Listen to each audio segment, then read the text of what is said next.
Hello, hello, hello, hello, hello. Welcome. I'm so proud of you for getting to your mat, what we call tapas or discipline, or I like the word resolve a little bit better. But we know that the getting to the mat is the critical piece, and then we let it unfold from there, right? Every single practice is different, and excuse me, we can keep ourselves from even coming to the practice with all kinds of barriers in our mind. Oh, I don't have the energy. I'm too stiff. Oh, I've got stuff to do. Blah blah blah blah blah. And so our mind often is what gets in our way, and that's actually what I want to start off our practice addressing and talking about a little bit, and then we'll do a little sort of meditative focus about it. So first, just wanting to acknowledge that I think energy management, as I'm calling it for myself, is one of our greatest challenges. Finding the balance between doing and not doing, scheduling and allowing things to be unscheduled, especially if we actually have that freedom to take advantage of it. But to then notice the difference between lethargy and a real need to rest. The former perhaps just being an indication that we actually haven't done enough, that we haven't gotten stuff moving, we haven't been physically, mentally, emotionally detoxing, we've just been kind of lump stagnating. Whereas deep rest is something that can come along sometimes when we least expect it, that there's a need or desire for it, and we might say, well, why? I already slept how many ever hours, and I don't feel like I'm sick. But what we forget is that there's, again, this just brilliant mind of the body, if you will, its own wisdom. And that when it's given the opportunity, when it's not in stress or fight or flight or at the edge of an emergency, that it may choose to take resources and go deep inside and heal the liver or parts of the nervous system, the brain, all of our glands and all of our organs, and even our tissue. Often when I'll take a deep and restorative nap, I will wake up and I'll go to move. And in fact, I almost always feel like I want to go like this, and my knuckles crack, my wrists let go. Sometimes, especially if I've gotten really tight from dandelion pulling, which was yesterday, these connective tissues around the elbow will let go. I'll roll, flex my ankles. And so this is a great reminder to me that there are all these needs and desires and brilliant instincts in the body that I'm not conscious of. They're not, being pronounced to me by the body. So unless I'm, first of all, in a place of trusting the body wisdom, and then secondly, kind of deeply listening, it would be very easy for us to miss those signals or miss those opportunities. And again, on the flip side, what if I'm stagnating and I'm just becoming kind of de-energized and so on? What does it take for me to discern, what's needed right now? So I'm going to be inviting you, as you come into our first meditation, we'll be doing a kind of coming into our body meditation to start the practice, and you'll be laying down. So whenever you're ready, you're welcome to get comfortable there. Have a bolster available for seated meditation at the end. Not required, obviously. You could always just lay down again. I can't tell. You could sit on an ottoman and so on. Great to have a block handy always. You might want a shawl or something to cover yourself for the seated meditation at the end, or shavasana if you're doing that.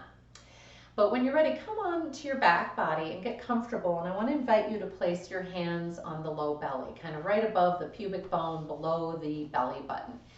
And this is considered an area of a center, we call it the second chakra, but center for sensuality, creativity. And often in our lives, we're wishing that we had more kind of creative inspiration or clarity. We all know from any moment that we found, whether it's cooking or gardening or having a beautiful hike out in nature, where we kind of lose ourselves and lose our list and a specific plan, that it's a form of bliss. And so the question is, how do we tap into those more intentionally? And for this practice, we're going to use coming into our body and breath as our entry point and our inner listening. So as you're ready, placing the hands on the abdomen, and I'm going to be sharing with you again some wonderful music that our fellow yogis, Tracy and Kenton, have been creating.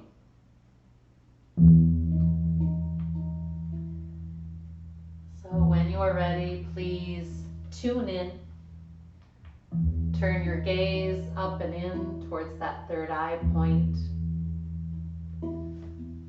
Lightly connect the tip of the tongue with the roof of the mouth. Soften the rest of the tongue and the jaw.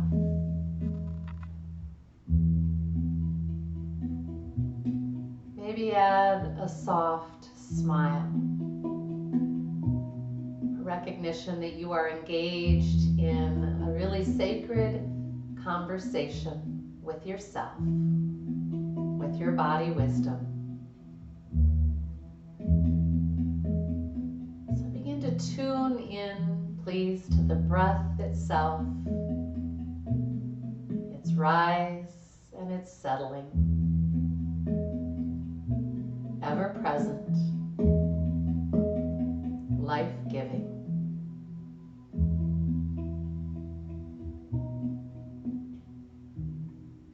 Does noticing the breath itself cause you to breathe a little differently? Maybe a big, almost sighing breath come over you.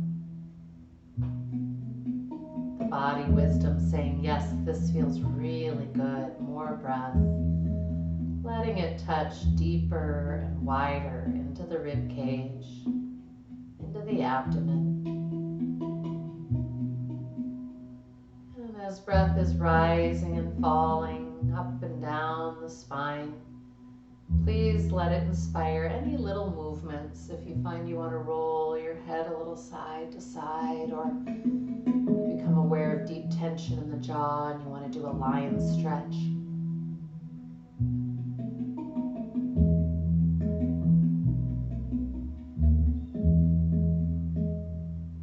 And as you tune into the rising and settling of the breath,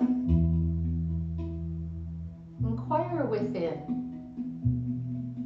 Is your space full of lists of fears or worries, however you'd like to call them? And if so, I'd like you to please join me in a little visualization, and you can adapt this to find the version that works just right for you. But I'm going to invite you to picture like a little satchel, a little bag, a little purse, and that you're going to take all those fears and worries and lists, and you're just going to place them there in that little satchel, and then close the top with a little drawstring or tie it in a bow or whatever you're picturing. And you're going to just place those to the side. They'll be there when you're complete with your practice, when you re-enter with a more spacious mind, body, spirit. And then you can really choose what to give your attention to with intention and with more vitality. Continuing with breath awareness, I'm going to invite you to again gather up those thoughts, lists, worries, fears. Got all the time in the world.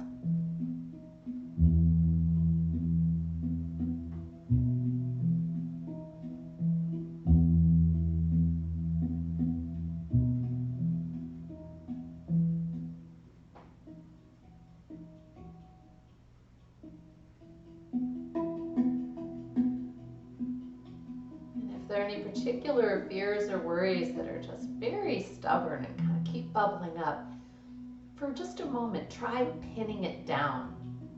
Name it. Say, I know you. And we'll have a conversation later. And for me, that conversation often is me actually asking the worry or the fear its true nature. What am I so afraid of? What's the worst that could happen?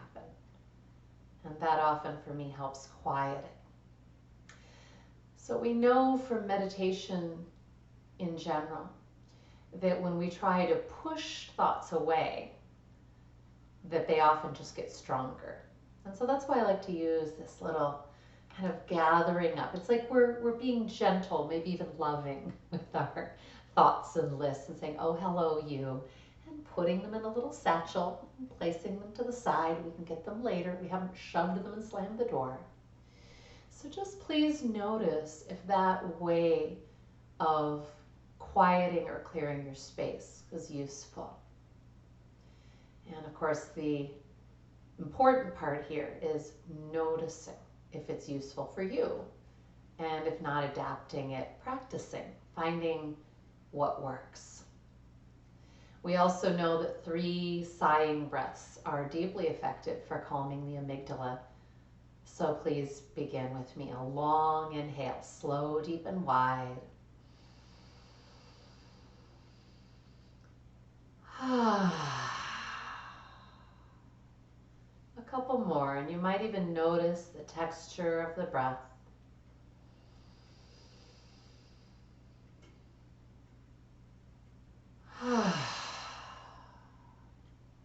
Is each sigh the same as the other, or do they have their own energy?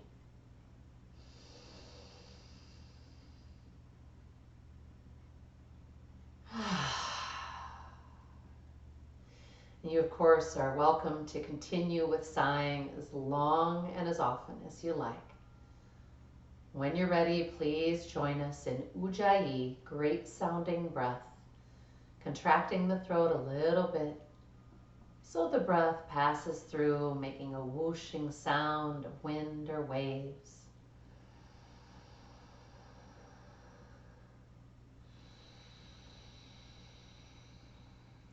And using your breath sound as your kind of clue trail, find the place where the active breath, the inhale or exhale, transitions to the pause.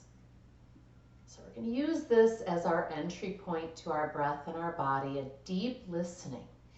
If you are new to this, you might find it helpful to plug your ears for a few breaths to really hear that transition. Just like the active notes and the pause between the notes in a piece of music.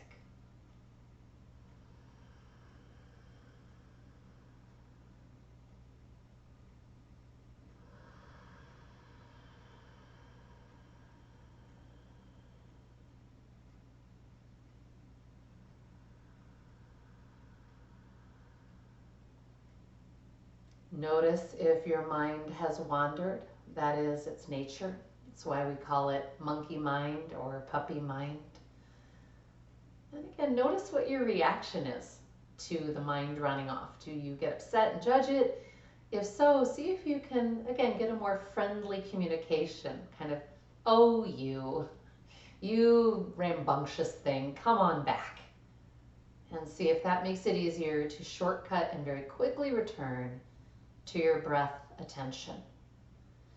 Where are you feeling breath in your body? My hope is that you can sense, even if it's subtle, its movement in your chest, in your ribs, in your back body, right? The lungs expanding out behind us. We are really very much a 3-dimensional balloon expanding in all directions. You might feel fabric moving against your skin.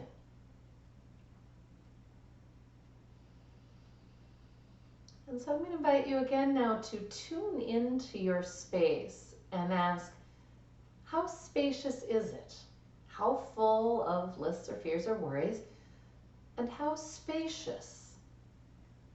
And my hope is that through these minutes and a little bit of music and attention, that you can feel a quieting, a calming. I like to think of this as receptive space. I actually did a whole hour-long presentation once on receptive space. If we would like creativity, creative inspiration, juiciness, beauty to land on us, for us to notice it, to taste it, to embody it, we need the spaciousness. So if that's particularly difficult for you, again, you might use the little satchel When we're done with our practice, you could even try doing a journaling where you name the things that are kind of clutter, that take up room, but that don't serve you, that aren't growing corn or produce, as we say. And our most effective, regularly accessible tool wherever we are, for me, is the breath and finding that gap. So as we come into our physical practice here in a moment, I want to encourage you, we're going to be moving very slowly, transitioning back and forth between postures throughout our practice. And I'd like you to notice the breath, its texture, finding the pause, inhale, exhale. But also noticing, if you can, all the subtlety of how the body is making those transitions.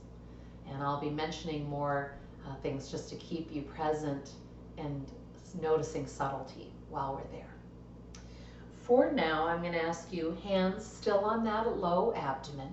Gather a big long inhale.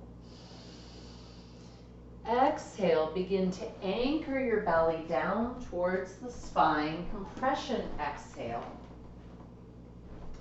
Asking, is there more? Is there more?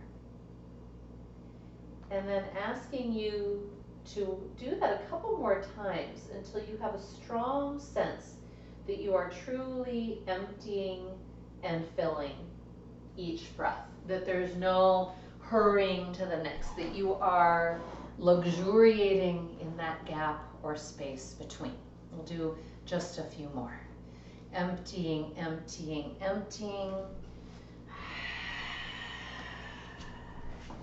My hope is you'll feel the pelvis tilt upward as you power down through that back. And softening and allowing.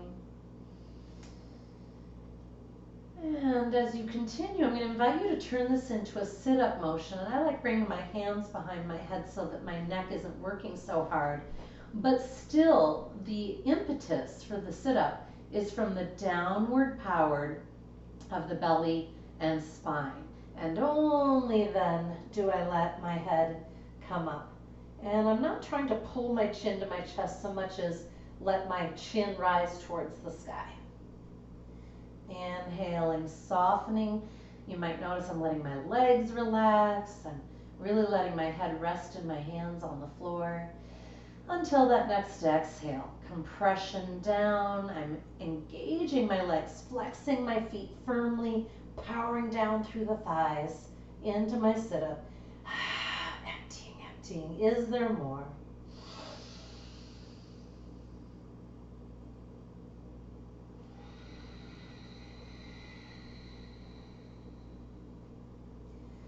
Good. Just a couple more, please. Listening to your breath, its texture, its transitions.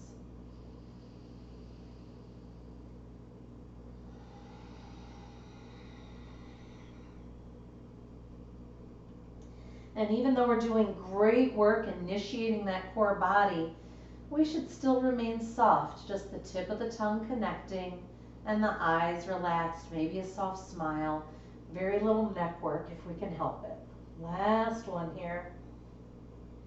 And release. Good. Go ahead and bend your knees as you will for bridge pose, but reach the arms overhead towards the wall behind you and just take a moment, roll the wrists, kind of love stuff up. Good. And so we're going to start here with the arms reaching for the wall behind, feet right beneath the knees for bridge preparation. And first just enjoy a long inhale, reaching through the arms, and only moving the arms for this first round. Exhale, bring them up to the sky, and then down towards the hips. Good. Let's do that again. Inhaling, reaching up above you towards the wall. Exhale, this time as we move our arms, we're going to raise the hips up to bridge pose. Inhale as slowly as you can down through the hips, reaching the arms above. Is there more? Exhaling, belly to spine, raise the hips and switch the arms, sweeping them down towards the floor by your side again. And we're going to continue this way. How slow can you make this? Inhaling, slowly lowering hips, raising arms. Is there more? Exhaling, belly to spine, spine to floor, arms returning by the hips. Good, let's do this once again. Again, noticing your breath texture. How often do you really make it to the gap, and how often do you get distracted and kind of move on to something else before you know it? That's normal. Welcome to our minds and to our yoga. Come on down through those hips. Okay, we're going to take the hands on the hips now, and we're going to come up again on the exhale with the hips, and inviting you to switch back and forth with a little foot hover as I think of it. So I'm just lifting one heel off the floor, and then the other. It's actually the whole foot, not the heel, excuse me. If that's too much, your back hurts, then certainly you will do less. Otherwise, this is a nice lead in. Let's do one more each side, and then we'll release briefly, knees to belly, before we come into our full leg extension. I find that this part of the body, the whole pelvic area, really gets challenged from a lot of the gardening and yard clearing and stuff. So this is a great way to enter in and just kind of see, okay, how's everything doing today? When you're ready, please come on up. Big breath in. And as you're ready, start extending through one leg at a time. Breathing slow, deep and wide. Back and forth. Trying not to use the neck. Asking of the breath, is there more? Is there more? And can you hear the conversation that's happening between the two butt cheeks, the backs of the thighs? Go ahead and come on down. Good, and we're going to come into another movement with the leg and the hips here. This time I'm going to have you take your right leg straight to the sky, heel flexed. If this is too much on the hamstring, you could bend the knee, or you could have the leg out further, but I'd rather have it straight up. Inhale, slow, deep and wide. Exhale, press the hips off the floor.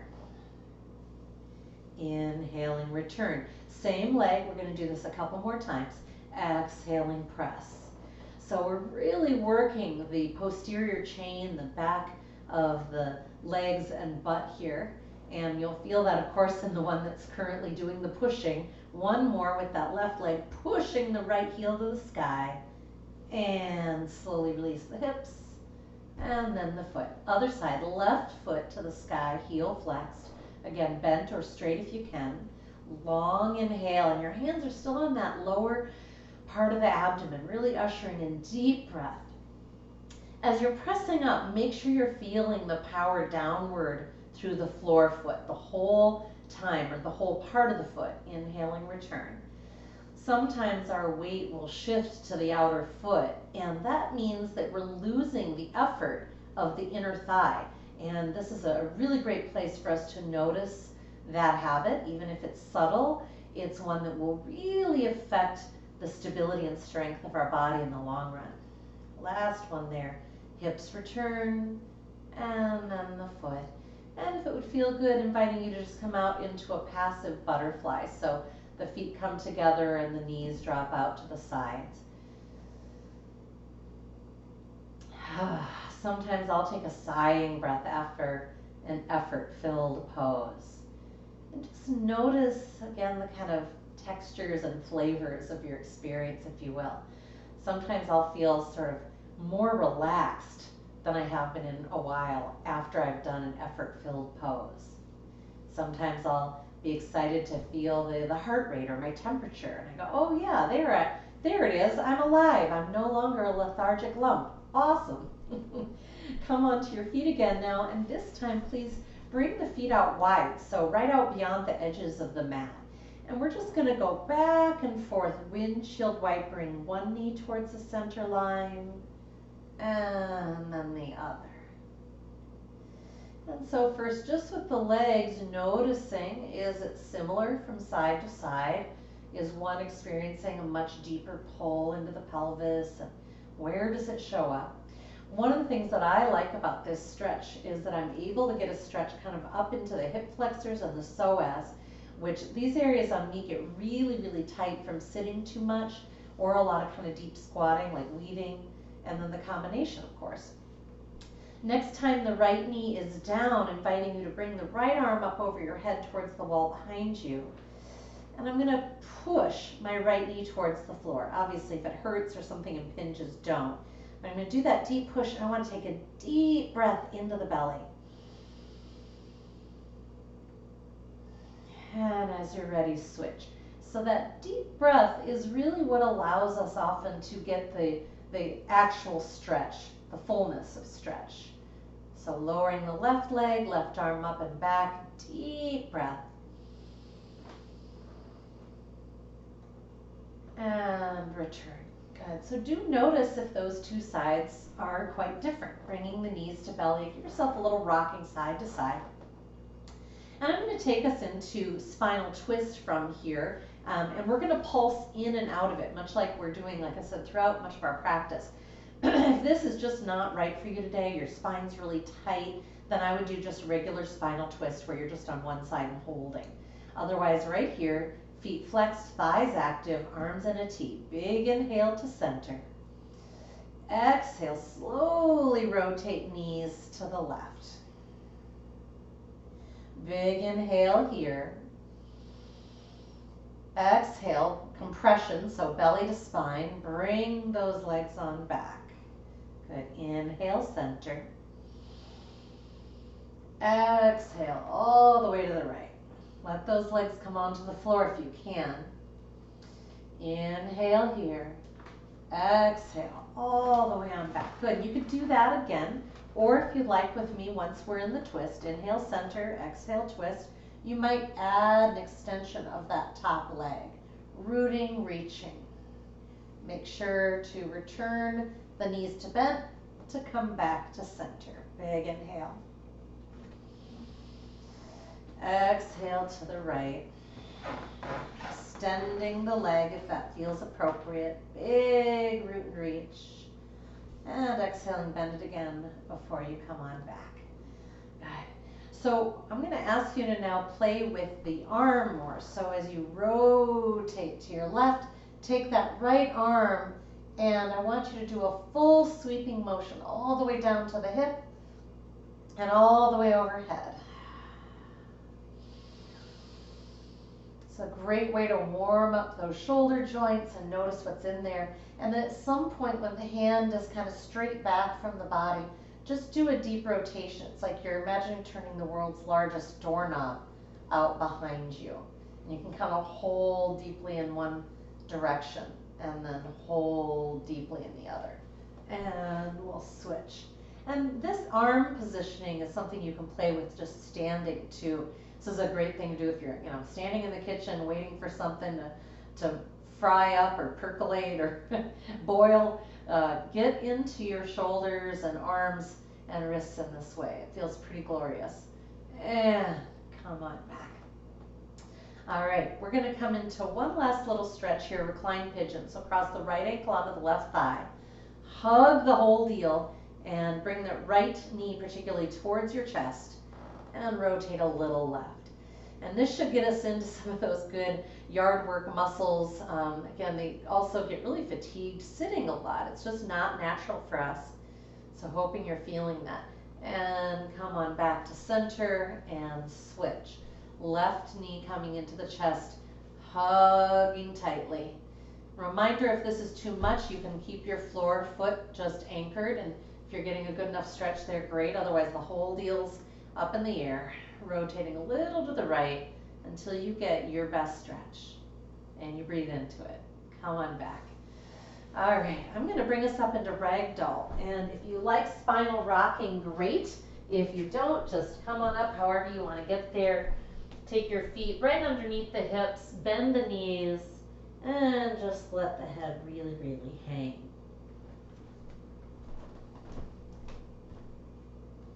Go a little side to side.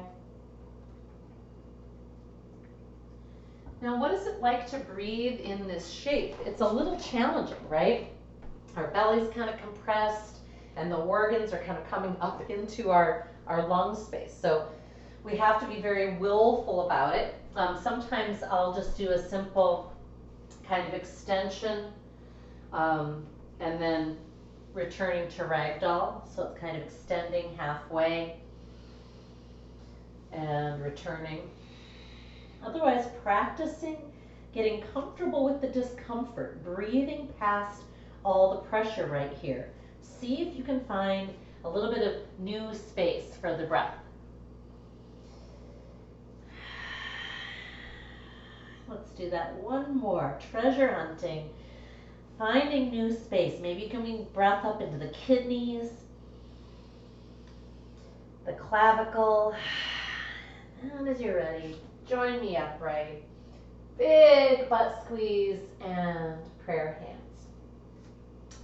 So reminder that in addition to our breath attention, one of our best points of attention is our eyes. And so we use our drishti gaze, which is that just soft, steady focus straight ahead, or wherever we're placing it in downward dog, for example, it's between the feet. But it's that soft steadiness of the gaze that also helps steady our attention. So here you are, you did it, you're on your mat. Begin to, in mountain pose, Tadasana, steady the breath, the gaze, the root and reach. Using Ujjayi if that's comfortable for you. And we're going to be doing movements in and out of a warrior one stance. And so that's where, as I step back with my right foot, and I'm not going to go into a really deep stance, by the way, for this. I've got my foot turned out. So if my body is facing noon, my right foot is pointing out at 1, 2 o'clock at the most, okay? And so I want to just invite you to notice, can you get that back leg completely straight? If you're not sure, bend the knee and then powerfully straighten again. That's one of the best ways I know. So when you're ready, check that out. Good. And let's check out the other leg. Don't worry, we're going to be going somewhere with this. I just want us to actually know which muscles are involved. Part of what I like, if we do this pose correctly, is the activation and stretch through, again, this part of the hip and thigh that gets so tight and unhappy from sitting a lot or squatting a lot. All right. So we're going to be doing a little movement from warrior one into warrior three, essentially. And remember, you don't have to come as high or deep in the pose in warrior three as I am. I'm not going to do it the first time. I won't go as far, and then I will, so you know what I mean. So when you're ready, please inhale, step back into your warrior one foot, and bring those arms down into kind of our jet airplane. Exhale, I want you to launch that back foot and hinge your body towards warrior three. In full warrior three, we end up parallel with the floor. Inhaling, return, and turn back into that mountain. Good. Inhaling, step back with your warrior one foot, hip bones shining forward. Exhale, bring those arms down to your jet airplane and launch. And if it feels appropriate to go parallel with the floor, great. Make sure you're looking at the floor. Good. Inhale, return, and exhaling to your mountain. We'll do that again. Inhaling, step back, warrior one leg, arms down in your jet airplane. Exhaling, launch, warrior three. And if it feels comfortable, bring those arms overhead, reaching for the wall behind. If it doesn't, leave them as is or out. Inhaling, return, warrior one. Exhaling to your Tadasana. Good. Inhaling, left foot steps back. Boom, with those arms, jet airplane. Exhaling, launch, warrior three.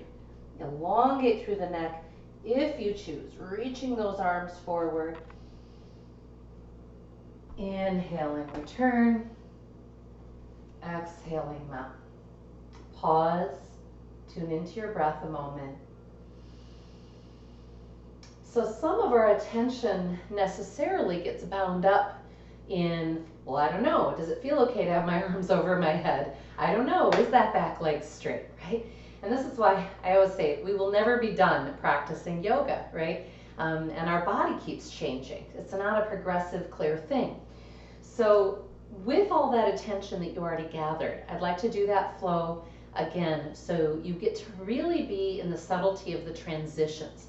And by that, I'm thinking about all the proprioceptive work that's happening in the foot and the thigh and the hip. Maybe whatever your own personal habits are, that for example, as you come from your warrior one into warrior three, that maybe you've got a floppy back leg or your hips are kind of open. Those are all things that are going to feel really kind of icky when you check in with them. So we're much better doing smaller, movements and really being able to feel strong. So in this whole transition, those inner thighs should be engaging towards each other, hip bones staying neutral, either facing forward or to the floor. So let's try that again.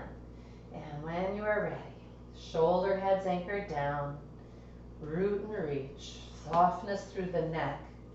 I have to remind myself whenever I'm in warrior three to not be looking forward and crimping the neck. I need to be engaging through here so that my spine is straight from tailbone to crown. When you're ready to join me in movement, rooting through both of the feet firmly, then inhale, step back with that right foot. Is there more? Is there more? Exhaling, launch into your version of warrior three. Exhaling, exhaling, is there more? Inhaling, return to your warrior one. And exhaling, return to mountain. So what did you notice? I noticed during part of my return to warrior one that my left knee kind of went off to the left. By the way, losing our balance is great and regaining it. That's where we get new neural wiring and development. It's fantastic.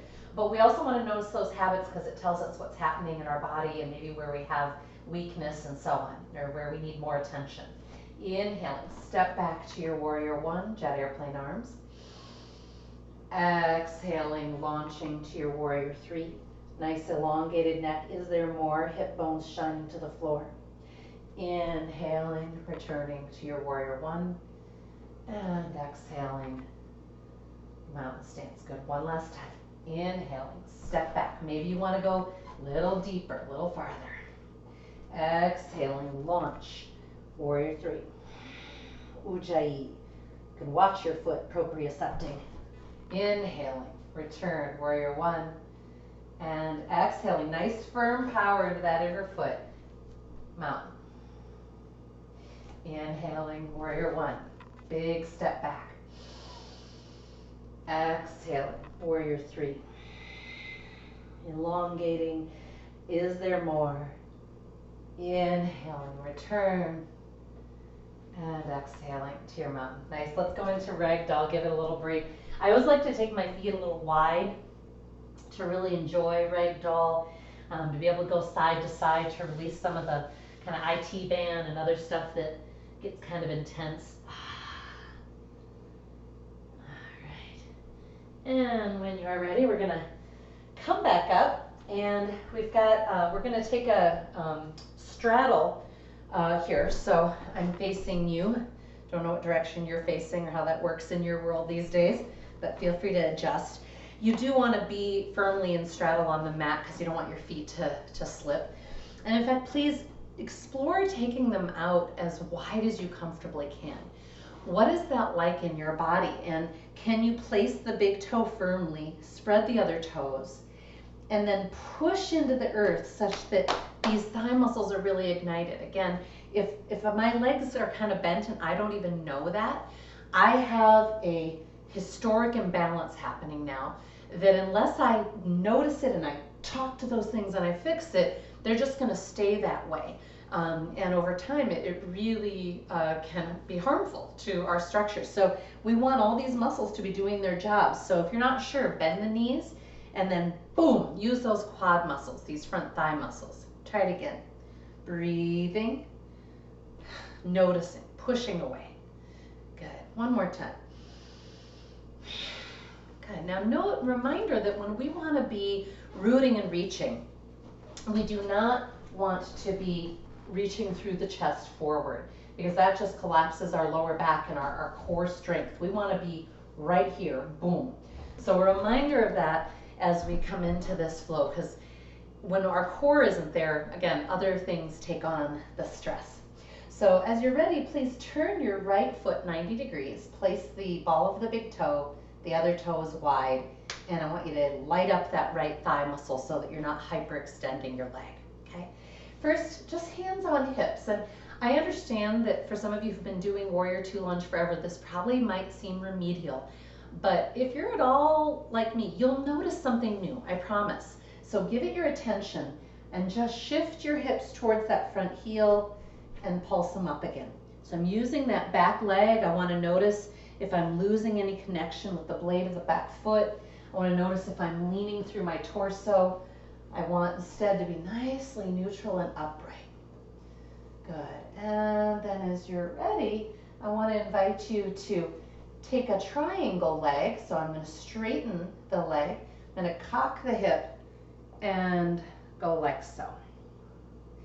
And so as I'm moving towards triangle, my body again wants to stay flat between two panes of class.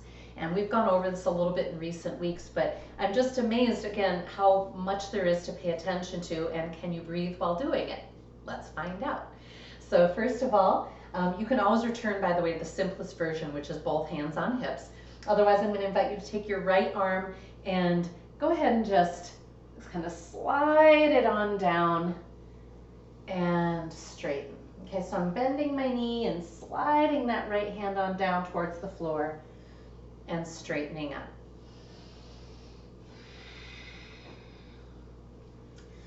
Good. And now I'm going to invite you to see if it feels okay to add that left arm reaching for the sky. I'm still bending the right knee. Okay, so I'm really warming up that hip. Let's do that one more time. And again, if that doesn't feel good on that arm, you've got it on the hip. And come on up. Let's switch. Okay, left foot turning 90. And I'm pulsing, and I'm checking out that back leg. If my knee is at all bent and collapsing towards the mat, I'm going to have knee pressure and pain. And if it doesn't show up right away, it'll show up eventually. So again, just noticing, is this side different? You know, do you feel anything different, like back along the sacral triangle and into the glutes, maybe into this inner thigh, groin area? Is it at all different? And as you're ready, just release that left arm and start letting it slide up and down your leg as you're bending your knee and straightening it. Right? So it's kind of like the knee bend that we do in lateral stretch or side angle stretch, and then the straight leg that we do in triangle, again, is activated. Good, one more like that, and then let's add that upper arm. Bringing breath into it. Doesn't really have to match, the breath doesn't have to match the movement in any particular way.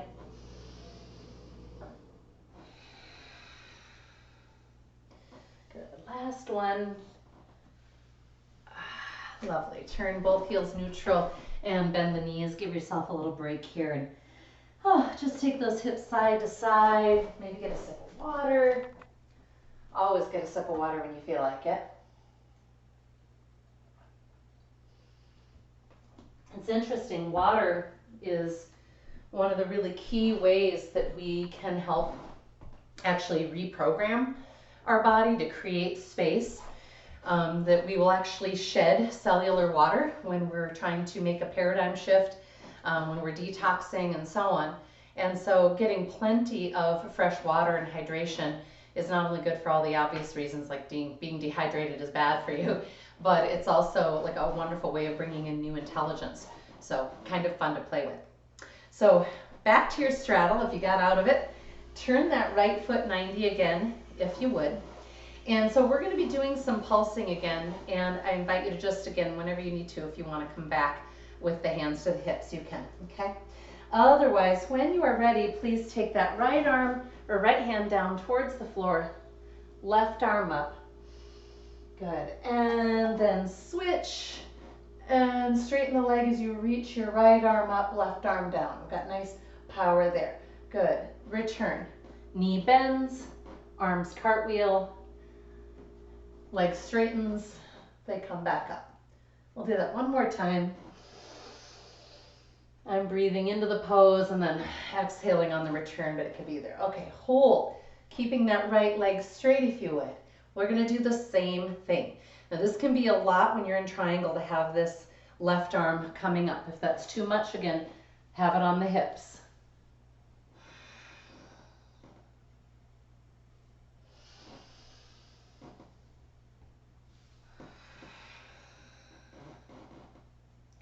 And my hope is that you're feeling an incredible amount of stability and power, or that you're feeling a lot of whoa as you're making these transitions. This is intense, okay? We're sideways and we're even moving our vision. I'm letting my vision kind of move from the ceiling to the floor. This is a big challenge on our brain and body. All right, we're gonna switch. Left foot turns 90. So I went to straddle first and then turn that left foot. Legs straight, nice power in those quads, thighs externally rotating. And I'm gonna slide that left arm down, breathing deeply. And I'm gonna sweep that left arm up.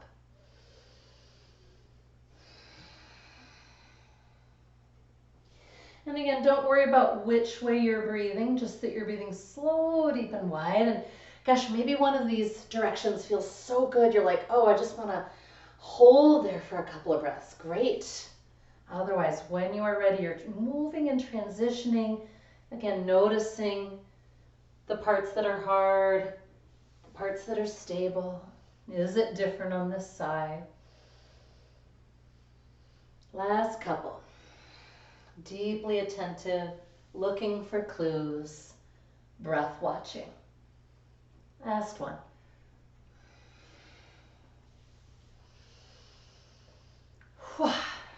Returning to your straddle. And again, you can go into a forward fold if that feels good. Otherwise, sometimes I find after that kind of lunging, just doing like a big butt squeeze forward feels really good, kind of a standing hip pump model, because that will activate these in the shortened position and give us a stretch through here. All right, so we're gonna come into another little kind of back and forth warrior, if you will, type thing. And this is actually really great for getting deep stretch into this part of the body I've been talking about. Again, depending on your knees and so on, putting your knee down on the floor might not be an option. I have sometimes my left knee will get aggravated, and so I'll just take it part way down to the floor. So you've got that option. All right, we're gonna start in mountain again. So when you're ready, please come to the front of the mat.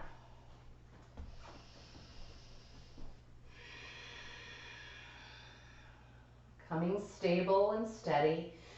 Just being aware for a moment of all the incredible work that your feet and ankles have just done to steady you, to communicate with all of the structure up the legs and hips and into your brain. It's pretty awesome. Slow, deep, and wide with the breath.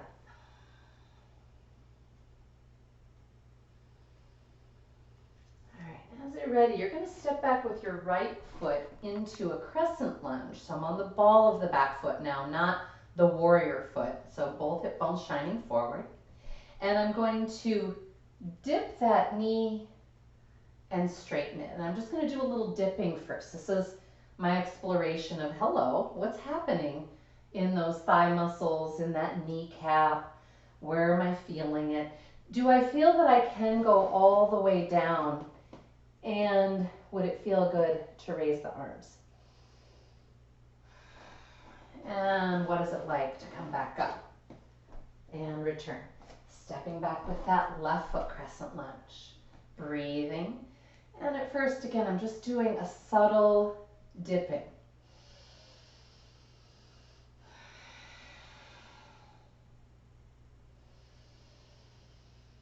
Good, and this is getting a nice stretch.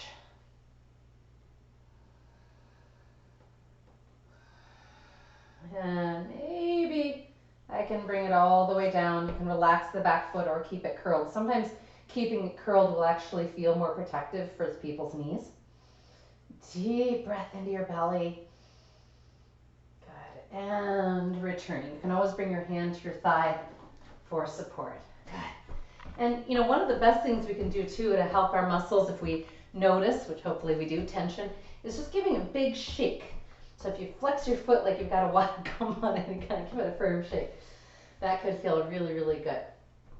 Okay, so we're going to play here again with some movement back and forth between two kind of warrior postures, if you will.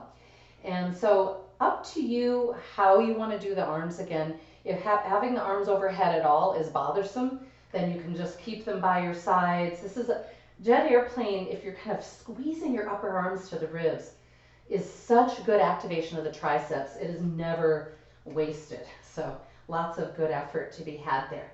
When you're ready, I'm going to have you step back with your right foot into your crescent lunge and to come up through your right arms as you dip your right knee. Now I'm going to have you bring your arms to your jet airplane and hinge your body forward so you're reaching your head away from your heel. Let's try that again on this side. Just dipping down, maybe all the way to the knee, reaching up through the arms. Exhaling, straightening that leg and kind of hinging at the hips so my head's coming forward away from the heel. It's a little like warrior 3, but your foot's still on the ground, right? One more time, dipping, reaching, and of course, breathing. That'll bring you that stretch. Exhaling. Good. And let's come into the other side. Pause for a breath, notice, and then left leg steps back. Good, I'm gonna dip the knee down as I rise up through the arms. Man, I'm already feeling a really big stretch on this side. Exhaling, I'm gonna straighten that back leg and hinge. So I've got this nice, I think they call this like an arrow position. You can think of that power of reaching from your heel. Inhale, dip. Exhale, reaching from the heel through the crown in that arrow. Let's do that one more time.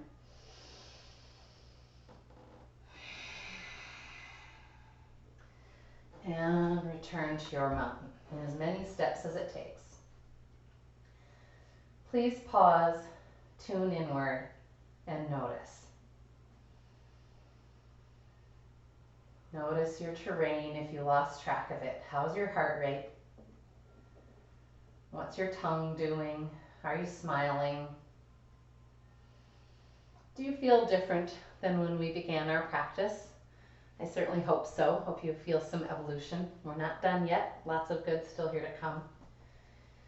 So just notice how a few minutes though of really attending inward can change everything. And I hope when you do return outward to the world, whatever that looks like for you, even if it's just looking again at the room that you're in, that there's something different, that you feel it, experience it differently because of your journey into your own landscape. What I'm noticing as I'm standing here is that I feel a lot more evenness in the kind of tension, if you will, between my front and my back body, and that's feeling really, really good to me.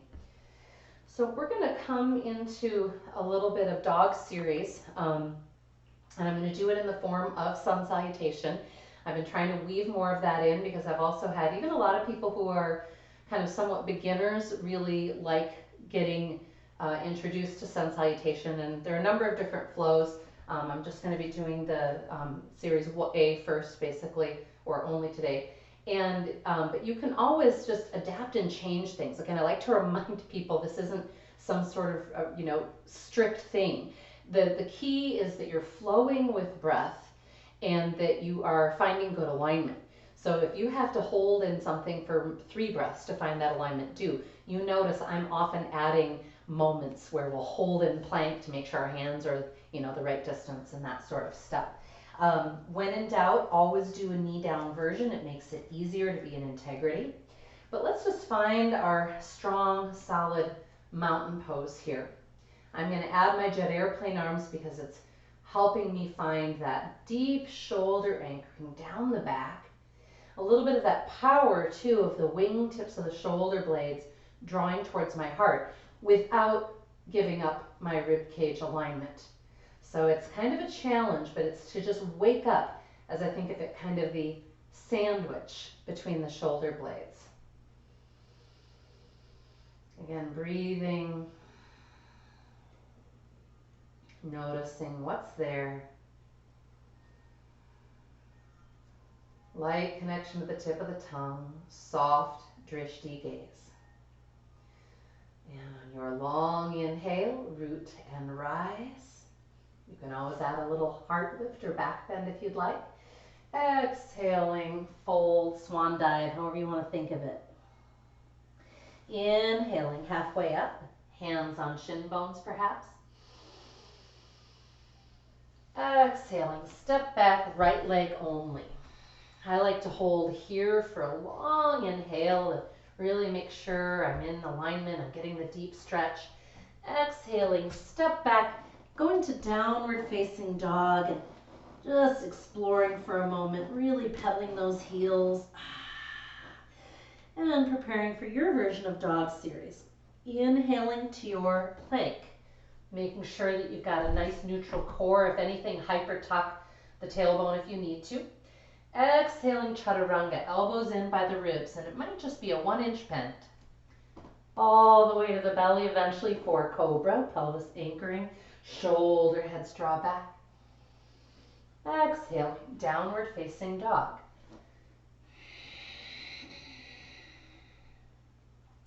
I like to take a sighing breath here. Inhaling, right foot comes forward. As many adjustments as you need. Exhaling, forward fold. Inhaling, root and rise. Is there more?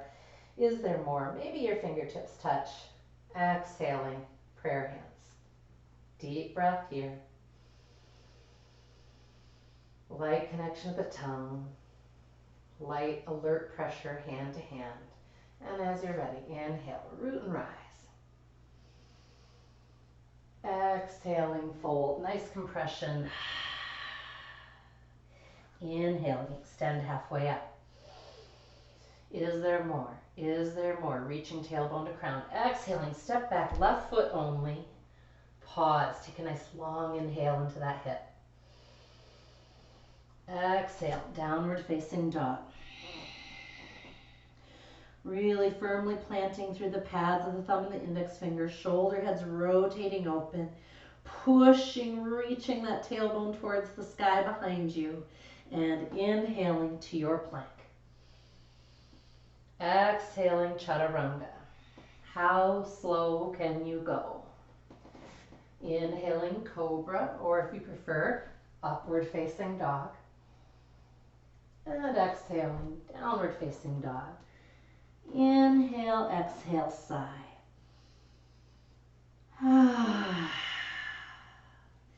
Inhaling, left foot steps forward. And exhaling, forward fold. Inhaling, root and rise. Exhaling, prayer hands, feeling the presence of palm to palm, perhaps touching the thumbs towards your heart. A reminder to listen inward. I will often also use an intentional touch of the thumbs to the third eye point as just a reminder to be present, kind of tuning inward, looking for insight or intuition.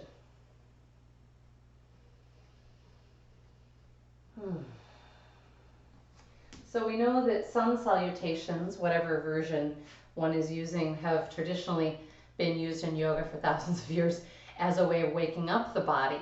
I often do them with you, not right at the beginning of practice, although we'll try that out too at some point, but just because I find a lot of us aren't enough in the right alignments and awakenedness, if you will, in our muscular body to do them without it kind of hurting things and making us feel creaky. The movement and the breath is great, but just, stress on the wrists and the bicep tendon and so on. So that's why I often like to do some other stuff first. But I invite you to really notice what is your relationship with the dog series flow, and then the wonderful lunging and folding and stuff that we do in sun salutation. And if it feels really good, again, it's an easy one to memorize. I just always use one leg as your lead leg. It's the first one that steps back and then steps forward for that half. And then the other leg is your lead leg that steps back and steps forward for that second half of the salutation. And again, you can adjust it, and we'll be continuing to play with different versions. So just notice what feels good to you. But The question being, especially if you've been feeling kind of lethargic and just sort of, just again, energy management challenges, inviting you to consider something like sun salutation or some version of it for yourself that you might do when you first get up that really allows you to be awake for your life and then to make better choices from who you're going to talk to on the phone and how much computer time and what you're going to eat and how much time you spend in nature and all those things. There's a wonderful mantra that my mom has shared, which is, if it's not a yes, it's a no. And, it doesn't always apply, but one of the things that I like about that mantra is that it requires us to check in. Is it a yes, right? So if somebody asks me to do a favor for them, is it like, yeah, I really want to do that? Or is it like, well, yeah, I could.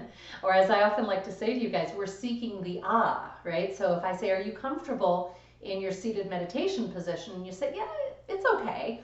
I'm like, no, that is not an That's I'm surviving it. So one of the great reasons to hone this system, body, mind, spirit, and to make sure we're awake and that there is spaciousness, is that when we check in, if something's a yes or a no or what's appropriate, we can get an answer. I call it like having your antenna up or using your tuning fork. But if we're kind of just dull and feel like a lump, it's really hard to hear that resonant answer or to get it. So I'm going to be offering a meditation in a moment to close and kind of give us more of that quietness. We're going to do a last couple kind of restorative things first, but I just want to mention that meditation is probably the easiest thing to keep saying we're going to do someday and never do, right? Who could blame you? And it's the easiest thing for people to say, well, I don't do it because I'm bad at it. The great news is that if you are willing to have the tapas, the resolve, to simply come to your meditation, whether it's in a seated, half lotus pose, or whether you're in a chair or you're sitting on your deck, you can't mess it up. So you can have a million thoughts running through your head and you will still actually get the benefit of the meditative practice. I know it's more satisfying when you feel like, oh my God, my mind quieted. And again, there are other ways that we can play with this, whether it's the satchel, whether it's doing some journaling that kind of, often my sense is that there are parts of my brain that are trying to get me to pay attention to something. And that if I actually move towards it, and get to know it a little more intimately, it's more likely to kind of release its grip on me. So just encouraging you to play with that a little bit. If you find that your mind just spins, maybe go towards the spin and find some ways to record or to kind of answer or digest some of what it's spinning on. So to help our body digest a little bit of what we just did, all that good hip and thigh work, inviting you to grab your block and actually come to laying down first. And then raise your hips and place the block underneath the pelvic triangle. So it's right at the top of the crack of the butt. And then ideally, if we can lay over it, legs straight, there's an opportunity for a wonderful stretch through the front of the hips and thighs. If, however, your internal antenna says, oh, it's all right, you want to change it, right? So you can just bend the knees to make it feel a little supported, come off the block entirely, or if you want to use something softer, like these cork blocks are not particularly soft on that bony triangle. But whatever position you're in, if you can deepen the breath, in particular kind of pushing it into the low belly, there's an opportunity for the stretch into those deep psoas muscles that basically connect your spine and your legs. Deep abdominal breath.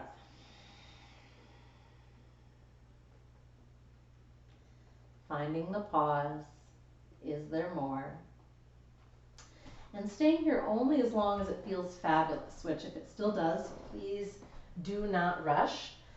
Enjoy it to the fullest. We're going to do one last movement, and I think it kind of just depends on what you're feeling like you need, but I'm inclined to give you either classic pigeon or reclined pigeon, just to again kind of work with some of that hip stuff we did.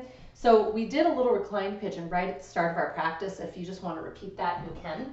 Otherwise, to get into classic pigeon, you could simply come like so, like into table, or you could go from dog with leg flying and bring that right knee forward.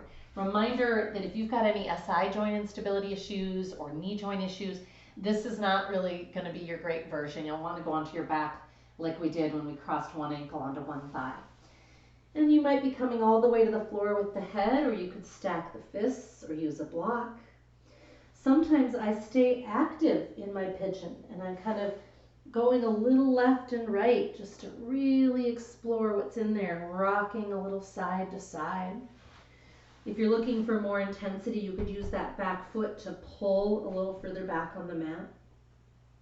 If you're in reclined pigeon for a second time, notice if it feels very different from when you did it at the beginning of practice. I would hope so. And let's release out, other leg. Again, never let me rush you, right? This is, I like to say with yoga, we're on a treasure hunt. Well, we don't want to give up the treasure too fast before we've really enjoyed it and used it. So never rushing to meet my words. I'm just here providing a framework. Again, you can use that back foot to pull a little deeper. But the most valuable tool of all right here is the breath.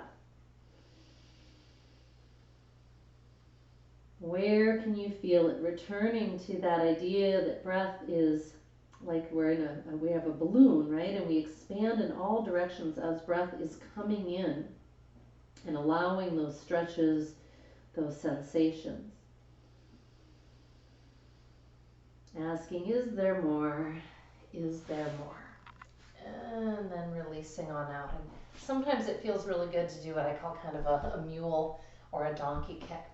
And obviously, if there's anything else right now your body is craving, maybe you're wanting to go to a pre-bow or bow. You could also do like a standing quad stretch if all that stuff that we did is now kind of making stuff tighten up again. Because again, the big thing is you being in a state of noticing in your body. So speaking of which, please notice if you feel that a seated meditation would be just the right thing. Again, if you want to be in just a more classic Shavasana pose on your back, you can. Otherwise, inviting you to join me, please, in seated, and I'll just be guiding you a little bit and letting you otherwise be in your spaciousness and with another wonderful track of music that I have for you. So please tune in, turn your gaze up and in. What do you see there? Colors, darkness, points of light.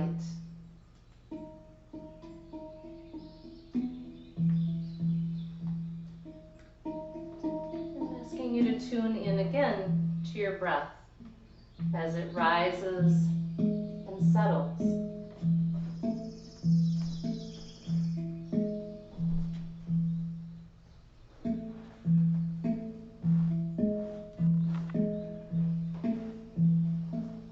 Be here for about 5 minutes, but I think you'll find if you tune in that it can last a beautiful, spacious eternity.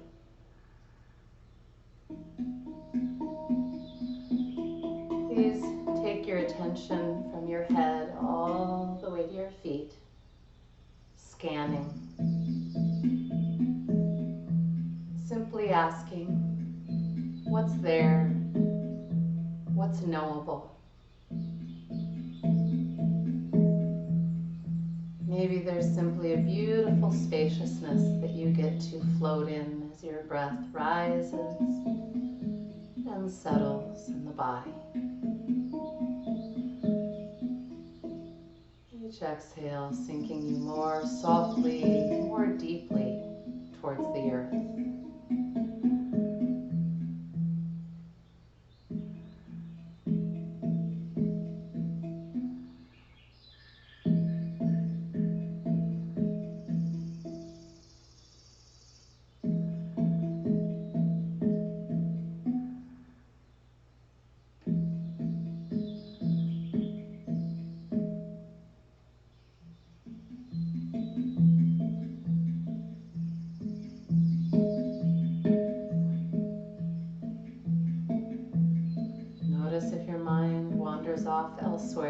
bring it back to this beautiful sacred space that is you.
Inviting you to become lightly aware of my voice.